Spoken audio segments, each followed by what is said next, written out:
SGA tinupad ang pangako sa OKC 3 taon na ang nakalipas. Plano ng Suns kay Green nilantad, may poison pill ang trade kay Jalen Green. At Giannis nag-react sa trade kay KD, mas umiinit ang pag-alis. Nakuha na ng Oklahoma City Thunder ang kampyonato ngayong season matapos talunin ang Indiana Pacers sa score na 103-91 in Game 7.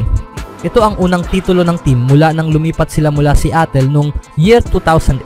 Si Tyrese Haliburton, superstar ng Pacers, ay lumabas sa laro sa unang quarter matapos magtamo ng Achilles injury ayon sa ulat ng ESPN.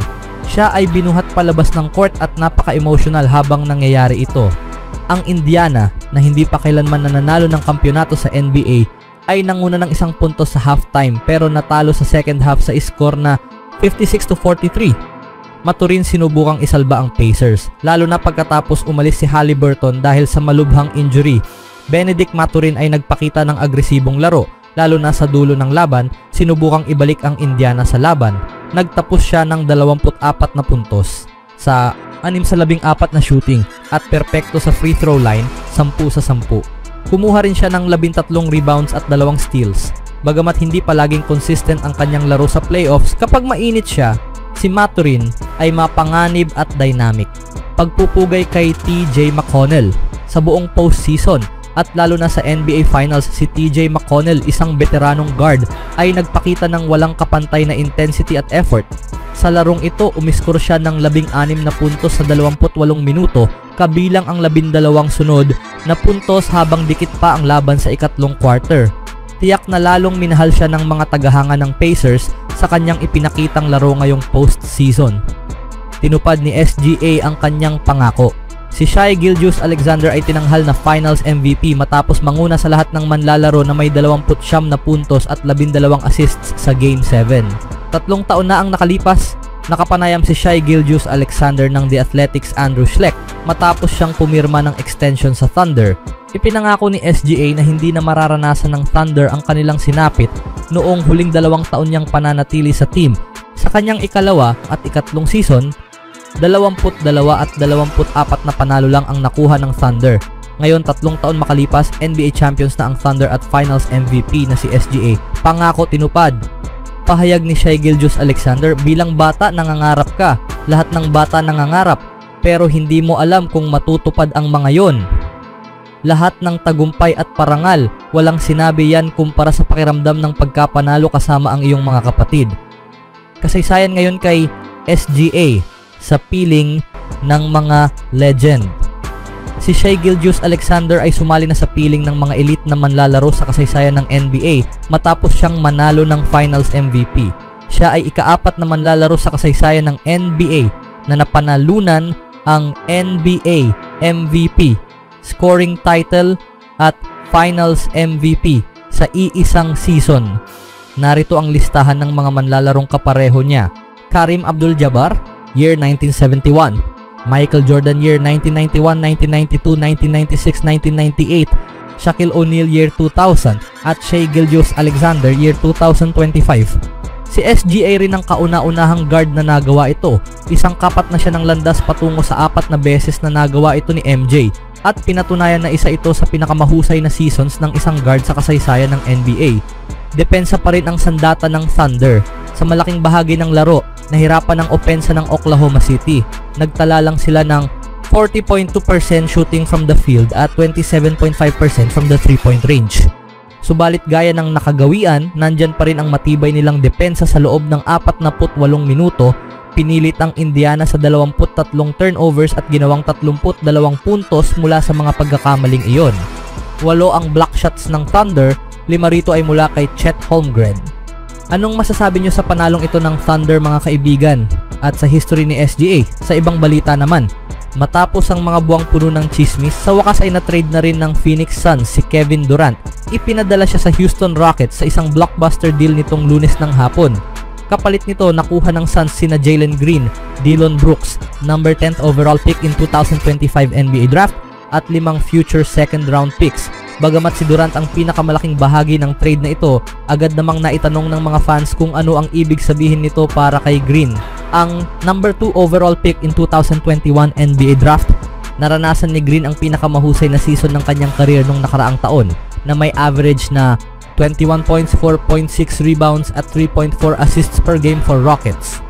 Ngunit bumagsak ang kanyang performance sa postseason kaya't naging komportable ang front office ng Houston na ipagpalit siya sa Phoenix bilang bahagi ng kasunduang ito. Maaaring ikonsidera ng Suns na ipagpalit si Green upang makakuha pa ng karagdagang assets. Ngunit tila layunin nilang panatilihin siya at ipalaro kasama ni Devin Booker. Gayunpaman, kahit na ang kasunduan ay tapos na at napagkasunduan na ng dalawang panig, hindi pa ito maaaring formal na maisakatuparan hanggang Hulyo 6 ayon kay Bobby Marks ng ESPN. Dahil sa poison pill restriction sa rookie extension ni Jalen Green, hindi maaaring maisara ang trade na ito hanggang Hulyo 6, isinulat ni Marks sa X former Twitter. Ang tinatawag na poison pill ay naaapektuhan ang transaksyon dahil pinirmahan ng Rockets si Green sa isang rookie extension, ngunit ang epekto nito ay hindi pa umiiral hanggang sa susunod na season, kaya't hindi pa maaaring isakatuparan ang trade hanggang Hulyo. Gayunpaman, hindi ito makakaapekto sa mismong trade, kundi maaantala lang ang opisyal na pagproseso ng ilang linggo.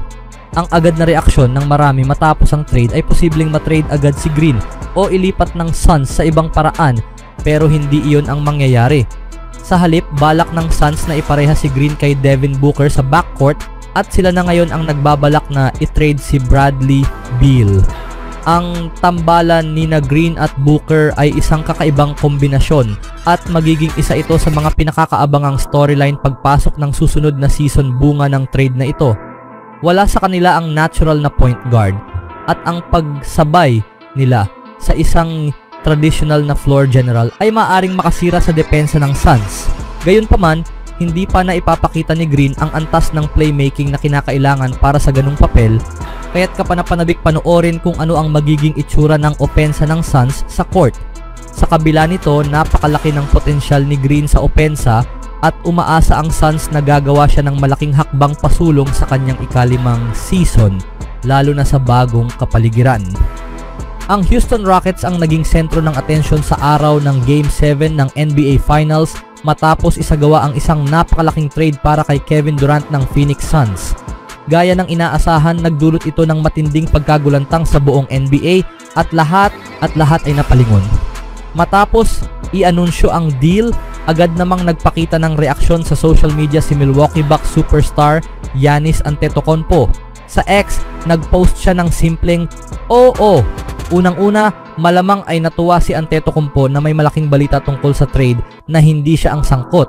Kamakailan lang ay umusbong ang sari-saring balita at diskusyon tungkol sa kung mananatili pa ba ang two-time league MVP sa Milwaukee, lalo na matapos matalo ang Bucks sa unang round ng playoffs laban sa Indiana Pacers na siyang lumaban para sa kampyonato sa nitong Lunes ng araw. Pagkatapos ng isa na namang maagang pagkatalo at ang malubhang injury ni Damian Lillard sa Achilles, walang makakaisip na mali kung sakaling magpasalamat si Antetokounmpo sa Bucks at magdesisyong lumipat sa isang team na may mas malaking tsansang manalo ng titulo sa nalalapit na hinaharap. Isa sa mga nasangkot na naging interesado ay ang Golden State. Si Giannis na hindi ganoon ang kaso kay Durant na halos isang taon nang halos tiyak na ipagpapalit. Walang gumana para kay Durant sa Phoenix nung nakaraang season. Nahirapan ng Suns sa lahat ng aspeto at tuluyang nalaglag ng hindi man lang umabot sa play-in tournament sa Western Conference. Malamang ay masaya rin si Antetokounmpo na nanatili si Durant sa Western Conference kaya't hindi nadagdagan ang star power ng Eastern Conference na kulang na nga kumpara sa kabila. Sa pagdating ni Durant, agad na naging contender sa kampyonato ang Rockets kung mananatiling healthy ang kanilang roster sa susunod na season, ngunit hindi kailangang harapin ito ng Bucks maliban na lang kung magkita sila sa NBA Finals. Ano sa tingin nyo dito mga kaibigan?